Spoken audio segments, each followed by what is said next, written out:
വളരെ പ്രധാനപ്പെട്ട മറ്റൊരു വാർത്തയിലേക്ക് പോകുന്നു. സംസ്ഥാനത്ത് വീണ്ടും കാട്ടാനയുടെ ആക്രമണം. തൃശൂർ താമരവെള്ളച്ചാലിൽ 60കാരനെ കാട്ടാന കുത്തിക്കൊന്നു. താമരവെള്ളച്ചാൽ ആദിവാസി മേഖലയിലെ പ്രഭാകരനാണ് കൊല്ലപ്പെട്ടത്.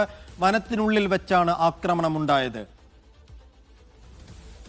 അഖിൽ വിശദാംശങ്ങൾ നൽകും. അഖിൽ, കാട്ടാനയുടെ ആക്രമണത്തിൽ വീണ്ടും ഒരു മനുഷ്യജീവൻ കൂടി പൊലിയുന്നു. എന്താണ് അവിടെ ഉണ്ടായത്? എപ്പോഴാണ് ഈ ബോഡി കണ്ടെത്തുന്നത്? വനവിഭവങ്ങൾ ശേഖരിക്കാനായിട്ട് പോയ ആദിവാസി വയോധികന്റെയാണ് മൃതദേഹം എന്നാണ് ആന ചവിട്ടിക്കൊണ്ടിരിക്കുന്നത്. പുന്നക്കായ പെറുക്കാനാണ് ഇയാൾ ഈ വനത്തിനുള്ളിലേക്ക് പോയത്. അതിനിടയിലാണ് ഈ ആനയുടെ ആക്രമണം ഉണ്ടായത്. പ്രഭാകരൻ എന്ന പേരുള്ള വ്യക്തിക്കാണ് സംഭവം ഉണ്ടായിരിക്കുന്നത്. ഉൾവനത്തിനുള്ളിൽ വെച്ചാണ് ഈ സംഭവം ഉണ്ടായിരിക്കുന്നത്. വനവകുപ്പ് ഉദ്യോഗസ്ഥരടക്കം കാട്ടിനുള്ളിലേക്ക് പോയിരിക്കുകയാണ്. പക്ഷേ വനത്തിനുള്ളിൽ വെച്ച് എന്താണ് സംഭവിച്ചത് നമുക്ക് മനസ്സിലാക്കാൻ സാധിക്കില്ല. ഈ ആന വരുന്നത് ഒരുപക്ഷെ തിരിച്ചറിഞ്ഞ് കാണാൻ സാധ്യതയില്ല. ഇതിൽ കൂടുതൽ വിവരങ്ങൾ എന്തായാലും ഇത് സംബന്ധിച്ച് വ്യക്തമായി വരുന്നേ ഉള്ളൂ. ആൾ മരിച്ചിട്ടുണ്ട് എന്നുള്ള കാര്യം വ്യക്തമായിരിക്കുന്നു.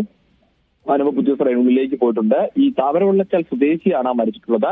ഈ താമരവെള്ളച്ചാലിൽ നിന്നും ഉൾവനത്തിലേക്ക് കടന്നു നിന്നും ഉൾവനത്തിനുള്ളിലാണ് ഈ സംഭവം ഉണ്ടായിരിക്കുകയും ചെയ്തിരിക്കുന്നത്. എന്തായാലും സംഭവ സ്ഥലത്തേക്ക് വനവകുപ്പ് ഉദ്യോഗസ്ഥർ പോയിരിക്കുകയാണ്. ഇത് സംബന്ധിച്ച മറ്റു വിവരങ്ങൾ എന്താണ് സംഭവിച്ചത്? പക്ഷേ ഇദ്ദേഹം ഈ ആന അടുത്തേക്ക് എത്തിയത് കണ്ടിട്ടുണ്ടാവില്ല. വനത്തിനുള്ളിലായതുകൊണ്ട് തന്നെ സ്വാഭാവികമായും ആന അടുത്തുള്ളത് ഒരുപക്ഷെ ശ്രദ്ധിച്ചിട്ടുണ്ടാവില്ല. അതായിരിക്കാം എന്താണ് സംഭവിച്ചെന്ന് വ്യക്തമായ ഒരു വ്യക്തമായ ചിത്രം തെളിഞ്ഞു വരുന്നതേ ഉള്ളൂ. അഖിൽ, വനത്തിനുള്ളിലാണ് ഒരുപക്ഷെ വനവിഭവങ്ങൾ ശേഖരിക്കാൻ പോയതിനിടെയായിരിക്കാം. കൂടുതൽ വ്യക്തത വരേണ്ടതുണ്ട്. എങ്കിൽ കൂടിയും വനംവകുപ്പൊക്കെ ഇപ്പോൾ സ്ഥലത്തേക്ക് എത്തിക്കൊണ്ടിരിക്കുന്നുണ്ടെന്നുള്ള വിവരങ്ങൾ ലഭ്യമാവുന്നുണ്ടോ അഖിൽ? തീർച്ചയായും വനംവകുപ്പ് ഉദ്യോഗസ്ഥർ അവിടേക്ക് പുറപ്പെട്ടിട്ടുണ്ട്. വനത്തിനുള്ളിൽ തന്നെയാണ്, അതിലൊരു സംശയവുമില്ല. കാരണം വനത്തിനുള്ളിലേക്ക് ഒരുപാട് ഉള്ളിലാണ്, കുറച്ചുകൂടി ഉൾവനത്തിൽ ചെന്നിട്ടാണ് എന്നാണ് നമ്മൾ മനസ്സിലാക്കാൻ സാധിക്കുന്നത്. ഈ വനവിഭവങ്ങൾ ശേഖരിക്കാൻ പോയതാണ്. ഇത് ഒരു ആദിവാസി വിഭാഗത്തിൽപ്പെടുന്ന വ്യക്തിയാണ്. അദ്ദേഹത്തെ ഇത്തരത്തിൽ വനവിഭവങ്ങൾ ശേഖരിക്കാൻ പോവാറുള്ളതാണ്. അത്തരത്തിൽ പതിവ് പോലെ പോയതാണ്. പക്ഷേ ഇത്തവണ ആനയുടെ മുമ്പിലേക്ക് പെട്ടുപോയത് അത് ഈ പുന്നക്കായയാണ്. പുന്നക്കായ വനത്തിനുള്ളിൽ ലഭിക്കുന്ന പുന്നക്കായ പെറുക്കാൻ വേണ്ടിയിട്ടാണ് അദ്ദേഹം പോയിരിക്കുന്നത്. അപ്പോഴാണ് ഈ അപകടം സംഭവിക്കുകയും ചെയ്തിരിക്കുന്നത്. എന്തായാലും വനംവകുപ്പ് ഉദ്യോഗസ്ഥരടക്കം അവിടേക്ക് എത്തിച്ചേരുന്നതേ ഉള്ളൂ. ഇത് കൂടെയുള്ള ആളുകളാണ് വിവരം അറിയിച്ചതെന്നാണ് നമ്മൾ മനസ്സിലാക്കുന്നത്. എന്തായാലും കൂടുതൽ വിവരങ്ങൾ ലഭ്യമായി വരുന്നതേ ഉള്ളൂ. 60കാരനെയാണ് കാട്ടാന കുത്തിക്കൊന്നത്. വനത്തിനുള്ളിൽ വെച്ചാണ് ഈ ആക്രമണം ഉണ്ടായതെന്ന് മനസ്സിലാക്കുന്നു. 60 വയസ്സുള്ള ആദിവാസിയാണ്.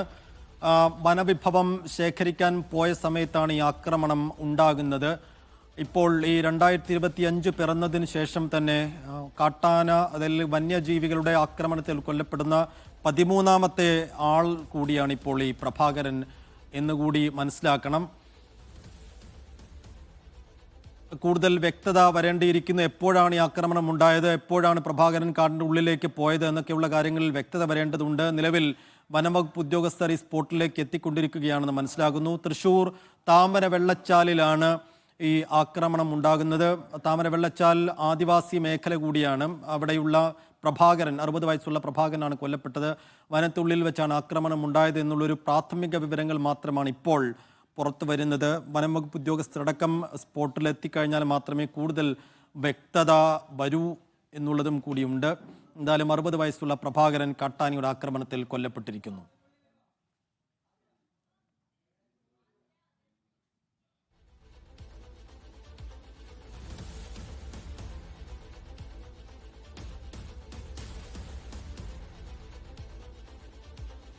സംസ്ഥാനത്ത് വീണ്ടും കാട്ടാനയുടെ ആക്രമണം ഉണ്ടാകുന്നു. തൃശൂർ താമരവെള്ളച്ചാലിലാണ് 60കാരനെ കാട്ടാന കുത്തിക്കൊന്നു എന്നുള്ള അങ്ങേയറ്റം നടുക്കവും ഞെട്ടലും ദുഃഖകരവുമായ വാർത്ത പുറത്തു വരുന്നത്. താമരവെള്ളച്ചാൽ ആദിവാസി മേഖലയിലെ പ്രഭാകരനാണ് കൊല്ലപ്പെട്ടത്. വനത്തിനുള്ളിൽ വെച്ചാണ് ആക്രമണം ഉണ്ടായത് എന്നുള്ളതാണ് പ്രാഥമിക വിവരം. ഇനിയിപ്പോൾ ഈ സ്പോട്ടിലേക്ക് വനംവകുപ്പ് ഉദ്യോഗസ്ഥരും ബന്ധുക്കളും ഒക്കെ എത്തിച്ചേർന്നതിന് ശേഷമായിരിക്കും കൂടുതൽ വ്യക്തത ഈ വാർത്തയിൽ പുറത്തു വരും. ഇപ്പോൾ പുറത്തു വരുന്ന വിവരങ്ങൾ അനുസരിച്ച് പ്രഭാകരൻ 60കാരനാണ് കൊല്ലപ്പെട്ടത്.